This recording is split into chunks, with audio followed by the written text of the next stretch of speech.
So you've clicked on this video because you want to learn how to grow your small trading account, right? Well, I'm going to give you the honest, unfiltered truth. In this video, I'm going to share with you what you need to do and how to apply those things to be able to grow your account. Make sure you stick around because if you apply all these 4 points that I'm going to share with you today, you will not only grow your account steadily over time, but there's no reason why you should not be able to 10x, 20 or even 30x your account within 12 months. So let's get into it. So to kick things off, we're going to talk about the first point, and that being risk management. And here's the hard truth. Every trading strategy, whether that's ICT, whether that's supply and demand, whether that's breakout strategy, trend lines, whether that's support and resistance, every strategy that you use will have a period where there is consecutive losses.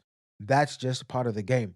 There is no 100% fail-proof strategy. It doesn't exist. The point here is if you risk too much per trade, you are gonna be leaving yourself little room for error and a higher chance for you to blow your account. For example, if you're risking 20%, 30% per trade, essentially you need 3 to 5 trades that go wrong to blow your account. What we are going to do is, instead of trying to gamble and flip your account overnight, what you're going to do from now on is apply the golden rule for trading. And that is you are going to risk 1 to 3% of your account per trade. Now, I know it doesn't seem glamorous. I know it seems boring, but that is exactly the point. We are here to keep profitability over a long period of time. 2% is the sweet spot because you give yourself enough room to cover that period where you are experiencing consecutive losses. If you lose 3 or 4 trades in a row, you'll still be able to be in the game and not blow your account. Early in my trading days, I made this exact mistake. I ignored the concept of risking low because I found it boring. I wanted to get to the fast money because I was seeing traders who were making $10, $20, $30,000 per trade, and I thought that's where I needed to be. This is what caused me to end up risking way too much. Essentially, every trade I was trying to double my account. I was trying to triple my account. And guess what happened? Every time that I did that, I blew my account. In fact,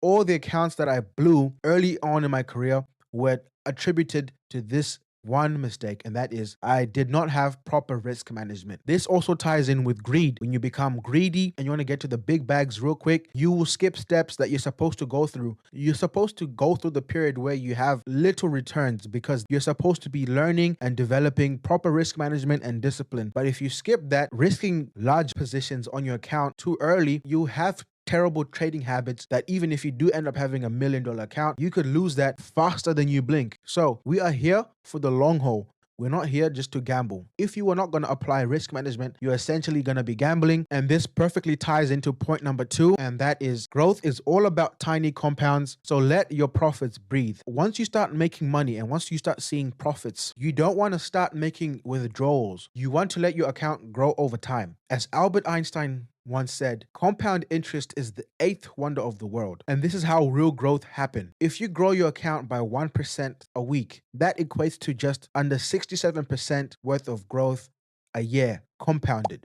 That means that on a, for example, $700 account, that equates to just under 1.2K at the end of the year. If it's at 2%, that would equate to just under $2,000. If it was 3% a week, that $700 now becomes 3.3K. If it was at 5% per week growth, then that $700 by the end of the year grows to 8.8K. If it was 10% growth per week, then that $700 has now grown to just under 100K. Wow. So as you can clearly see, there's no point that we should be risking 30% per trade. There's no need in even trying to double or triple our account overnight. If we will play the long game and we'll stick to the plan, double down on the strategy, double down on the mental, double down on our trading edge, there's no reason why we can't 10x, 20x, 30x plus within 12 months. Remember, we're here for the long run. We're not here to just gamble it away. You don't want to withdraw your account. Keep your trading account to compound because compound interest is like a snowball effect. When you roll a snowball at the start of a hill, it starts out really small, but by the time it gets to the bottom of the hill, it's damn near an avalanche. And this is because of the ball collects snow and adds to its size as it keeps rolling down the hill. The same is true for compound interest. The same is true for trading. I know it's difficult. I know it's going to be hard, but you got to think about the future reward that you will get having a 6-figure account where risking, for example, 3% per trade is already a $3,000 position and you're making 9K per trade. You got to think about that. You got to have that in your mindset.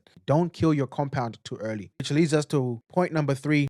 Focus on the trading process, not just the strategy. And it's true the fact that your process and your mindset is more important than the actual strategy itself, because you can have the strategy on lock, but if the process by which you trade and that mindset, the trading psychology, is not in order, even if you have the best strategy in the world with 100% win rate, but you have poor psychology, you will still lose because you will be your own downfall. You will be your own worst enemy. And here, back testing is key. Back testing allows you to test your strategy hundreds of times over years and years and years worth of data to see whether your strategy has a competitive edge. Whereas if you don't back test and you just forward test, for example, on a live account, it can take you months or essentially years to find out that same data. There was a point in my trading journey where I was sick and tired of continual losses. So I decided I'm not going to go on a live trading account until I double down on my strategy. But the mistake that I did is I barely back tested. I would test my strategy on the TradingView paper trading account. Reason being because I was stupid enough not to pay for the paid version of TradingView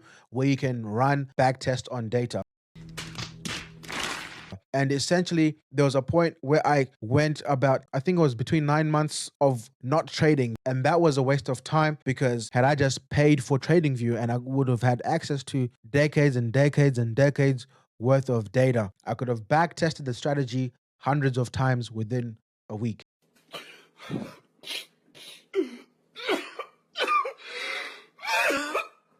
So if you're not back testing, make sure you back test. Back testing is key to find out if whether it's your strategy or it's your psychology that is the issue. And once I started back testing, I realized that for me, it was not necessarily the strategy. The strategy that I used has an edge, but my problem was my trading psychology. For me, I hated being in drawdown. I hated seeing the negative. I hated seeing those red negative figures on my MT5. Every time I would be in drawdown, I would have this fiending urge to just exit my trades because I wanted all my trades to be 100% clean, perfect setups, no drawdowns. Once I entered, it should just play out in the direction that I wanted. This was my biggest downfall because it made me exit trades way too early. Even when I was correct in the direction of the move of price, for example, I would still end up losing because I was not patient enough to let the trade play out. So my trading ended up looking like this. Crazy, right? So I had to fix my mindset. It was not until I read a book called Trading in the Zone by Mark Douglas that I understood the very mistakes that I was making that costed me my profitability, especially the point of accepting risk, where Mark Douglas discusses that the number one downfall for most traders is the fact that when they take a trade, they are not accepting risk. If you will not accept the risk, you are not going to accept being in drawdown. So I had to come to the point where I had to fully accept the risks that I was taking and be okay with it, even if the trade played against my favor. One thing I had to do to counter this was that I had to set my stop loss. I had to set my take profits, set and forget. I wouldn't watch the trade. I wouldn't be there on the charts. Once I set my levels and once I was in the trade, I would set and forget. And this ultimately played out in my favor. And what this did was that it proved to me personally that being in drawdown was not bad. Being in drawdown is just buyers or sellers trying to go against the trade. But if the market sentiment is correct and the trend is correct, then drawdown is fine because it will still play out in your favor anyway. Obviously, it's not always gonna 100% play out in your favor, but if you accept the risk, you are gonna be at peace with how the trade plays out. So I had to fix my trading psychology here. So once I got my trading process in place, I knew that the problem was not necessarily my trading edge or my strategy, because that was proved to be profitable in my back test. So I knew that it was now my mental that I had to work on. And this leads us into point number 5, and that is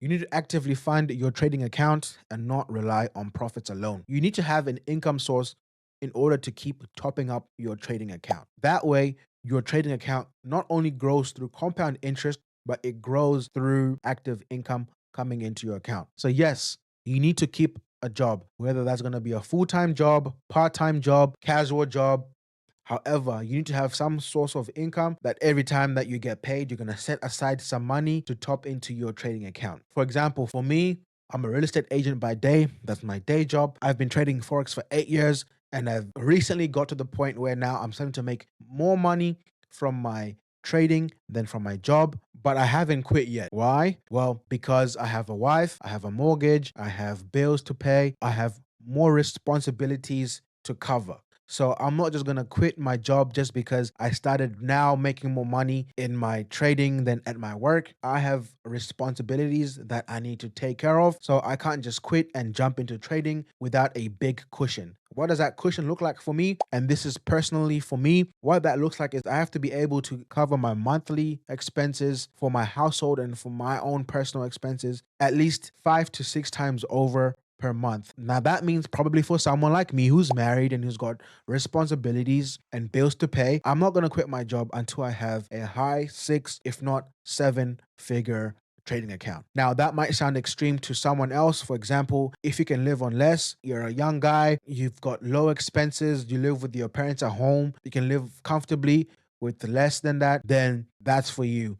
But for me, I have to be very, very risk averse because soon my wife and I are going to be starting a family. So I also need to stack up the bread there. So I'm not going to just make drastic changes until the trading is able to cover such expenses multiple times over. If you can live on less and you can quit earlier, then awesome, go for it. But I'm not telling you to quit your job. I'm not telling you not to quit your job. I'm just telling you my point of view and my perspective. But the key here is that trading should not be making your life harder when you do quit your job. You should be at least maintaining that lifestyle. If not, it needs to be improving. Your lifestyle should stay the same. It should definitely not suffer and get worse when you go full time. Until you can afford to keep the same lifestyle or improve your lifestyle, do not quit your job. So growing a trading account is not glamorous. It's very boring, it's repetitive, it's slow and steady, and it requires a discipline over a long time. That's exactly how you win the game of trading over a long time. This is why exactly over 90% of traders will not become profitable because they are not willing to play the long game. They just want to make fast money now. If you're here just to gamble your money and you're not in trading for the long run, then I'm sorry to tell you, but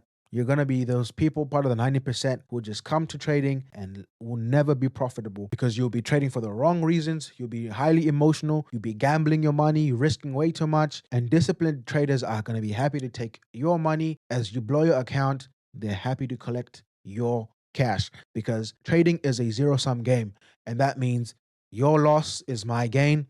My loss is your gain. If you're not going to be disciplined in this game, if you're not going to be in it for the long run in this game, then trading is not for you. So if you're serious about this trading journey and you're here for the long run and you would like to make profits over a long period of time, make sure you subscribe. We're trying to hit 100 subscribers at the time of this recording. Leave a like, comment, and share as well with someone who needs to hear this. Drop a comment below if this video was helpful. Also, feel free to comment your biggest challenge right now with trading. If you haven't seen my previous video, you can go and watch it. I'll put it somewhere up on the screen, and I'll see you in the next one. Until next time, guys, trade smart, trade effective, trade efficiently.